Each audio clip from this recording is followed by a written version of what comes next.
आपको बता दें कि SBCA की टेक्निकल कमेटी ने शहर में नाकाबिले रिहाइश इमारतों की फहरिस्त भी जारी कर दी है। शहर में 857 मखदूश इमारतें मौजूद हैं। SBCA के मुताबिक सबसे ज़्यादा मखदूश इमारतें ज़िला जनूबी में वाक़ हैं। जनूबी में 456 नाकाबिले रिहाइश इमारतें मौजूद हैं।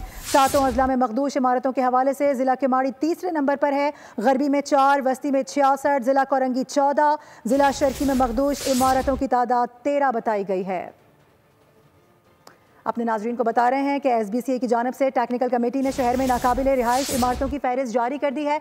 इससे कबल भी अपने नाजरीन को बताएं कि 30 जून की बोल न्यूज़ की रिपोर्ट थी। मोहम्मद काशान की जानिब से यही सारे जो टेक्निकलिटीज़ हैं वो सामने रखी गई थी। SBCA की जानिब से क्या कुछ कहा गया था वो भी अपने नाजरीन को दिखाया था।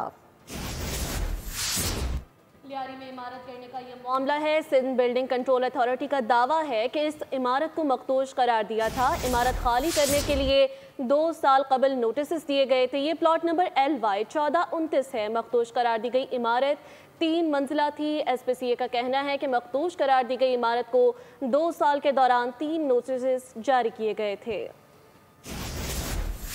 लियारी में इमारत गिरने का यह मामला पेश आया। सिंध बिल्डिंग कंट्रोल अथॉरिटी का ये दावा है कि इस इमारत को मखदूश करार दिया गया था। इमारत खाली करने के लिए 2 साल कबल नोटिस दिए गए थे। ये प्लॉट नंबर LY 1429 की बात हो रही है। मखदूश करार दी गई इमारत 3 मंजिला थी। SBCA का कहना है कि मखदूश करार दी गई इमारत को 2 साल के दौरान 3 नोटिस जारी किए गए थे। सिंध बिल्डिंग कंट्रोल अथॉरिटी ये दावा कर रही है कि इस इमारत को मखदूश करार दिया जा चुका था। इमारत खाली करने के लिए 2 साल कबल नोटिस जारी किए गए थे। तकरीबन 3-4 ये नोटिस थे जो इस इमारत को जारी किए गए थे।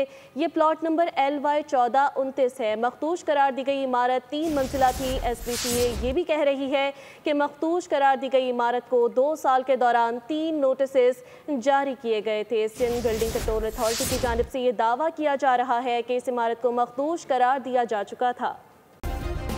सब्सक्राइब करें और बेल दबाएं ताकि कोई खबर रह न जाए।